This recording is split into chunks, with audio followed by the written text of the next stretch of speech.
नौशर फिरोज का खबर शामिल कयूं पिया। ब्यूरो चीफ मंजूर मलक की रिपोर्ट मुताबिक सिंध सरकार ऐं सेहत खाते पारां हेल्थ मुलाज़िमनि जो कोरोना रिस्क अलाउंस कटण खिलाफ़ ग्रैंड हेल्थ अलायंस सिंध जे सॾ ते 3 ॾींहं ॿ डॉक्टरनि, पैरामेडिकल ऐं नर्सिंग अमले पारां टोकन हड़ताल खां पोइ एहतिजाजी मुज़ाहिरो कयो वियो।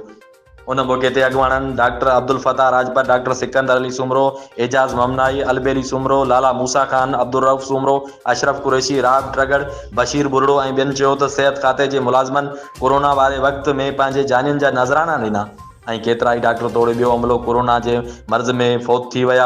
उन जे बावजूदि रिस्क अलाउंस कटणु नाइंसाफ़ी आहे।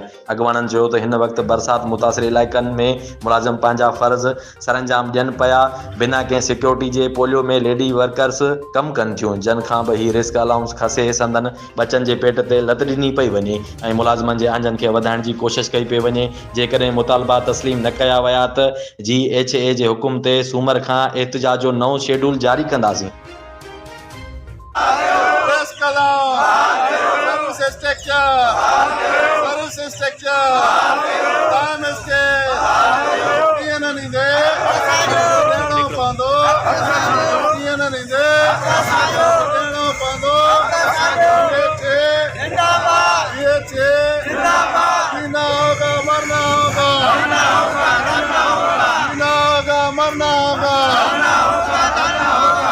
खातिर लड़ना होगा,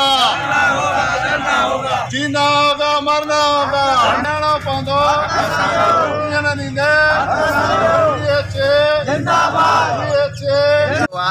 ऐं डॉक्टरनि जा प्रमोशन नथा थियनि ऐं खोड़ सारा जेके मुतालबा आहिनि जेके असांजे GHA उन्हनि जे आॾो रखिया आहिनि उहे तस्लीम नथा कया वञनि। असांजो मुतालबो आहे त असांजो रिस्क अलाउंस जेको आहे सो असां ॾुखे दौर में सदाईं जेको आहे सो हेल्थ डिपार्टमेंट कमु आयो आहे, असांजो मुलाज़िम कमु आयो आहे। इलाही सारो असांजे मुलाज़िम जो कोविड में नुक़सान बि थी चुको, तंहिं हूंदे बि असां जेको आहे सो ड्यूटियूं कंदा रहियासीं। हुकूमत वक़्तु ताज़ो लेटर कढी हेल्थ रिस्क अलाउंस असांजो बंदि कयो वियो आहे। असां हुकूमत वक़्तु खां इहो मुतालबो था कयूं इहो फिलफोर वापसि वरितो वञे। अपील था कयूं त असांजो जेको रिस्क अलाउंस आहे उहो नोटिफिकेशन कढी ऐं असांखे ॾाढो दिलि आज़ारी कई वई आहे।